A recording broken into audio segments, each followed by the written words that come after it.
বাবা আমি আর কিছু শুনতে পারি না, আমি যে গেলে আমার কাছে কেউ করে না বাবা। 1 মাসের নাতি, ছেলে ছেলে বউ সবাই দগ্ধ হয়ে হাসপাতালের বেডে কাতরাচ্ছে।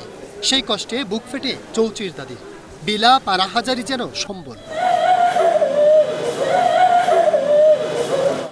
নারায়ণগঞ্জের সিদ্দিরগঞ্জে হিরাজিল এলাকায় গতকাল গভীর রাতে টিন শেডের একটি বাড়িতে বিস্ফোরণ হয়।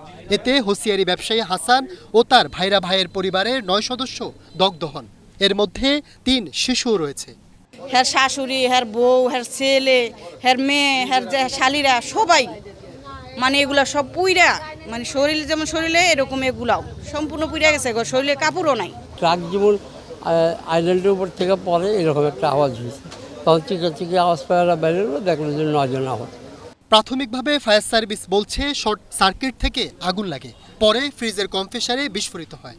তো আমরা যতটুকু ধারণা, ফ্রিজটা ছিল সরাসরি কানেকশন, বিদ্যুতের সরাসরি লাইন দেওয়া ছিল, ওই ফ্রিজটাই ভিতরে আগুনটা ছিল, আর কোনো জায়গায় আগুনটা ছড়া নেই, ওই একটা জায়গায় ছিল। তো আমরা আগুনটা নির্বাপন করি, পরে দেখি ওখানে কোনো গ্যাসের কোনো আলামত নাই, ফ্রিজের যে কম্প্রেসার মেশিনটা ছিল ওইটা বাস্ট হয়েছে। তবে পরিবারের সদস্যরা বলছেন অনেকদিন ধরেই তিতাস গ্যাসের লিকেজ থেকে গ্যাস বের হচ্ছিল। এর আগেও 2বার দিনের বেলায় আগুন লেগেছিল। তিতাস গ্যাসের যে পাইপটা, বড় পাইপগুলো থাকে, ওই বাড়ির নিচ দিয়ে পাইপটা আছে। ফ্রিজের কম্প্রেসার থেকে যদি হইতো তাহলে এটা বাস্ট কইরা ফ্রিজের একটা কম্প্রেসার কিন্তু এত সত্যি নেই, ঘরের ছাদ উড়ে হেলাইবো। দোনোটা রুমের ওই দুই পাশে 2টা রুম, মাঝখানে ওয়াল, দোনোটা রুমের ছাদ উড়ে হেলাইছে। আর ঘরে যাওয়া আর তো হইছই, মানুষ তো পুরা সারকার হয়ে গেছে।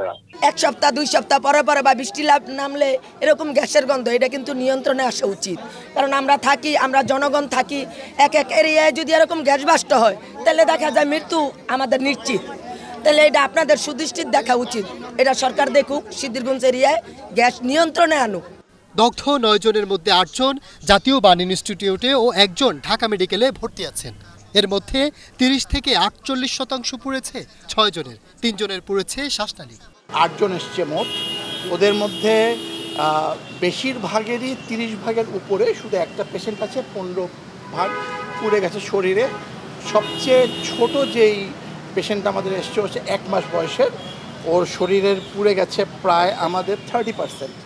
তো ওদেরকে ইনিশিয়ালি আসার পর আমরা আমাদের বার্নের যেই ইনিশিয়াল অ্যাসেসমেন্ট করে যে ট্রিটমেন্টগুলি চালু করার দরকার, আলহামদুলিল্লাহ আমরা তাদের জন্য সেই চিকিৎসাটুকু আমরা কমপ্লিট করেছি। এখন আমরা যেহেতু সকালে এসছে, আমরা 6 জনকে এসডিউতে পাঠিয়েছি, বাকি 2 জন অবজারভেশনে আছে।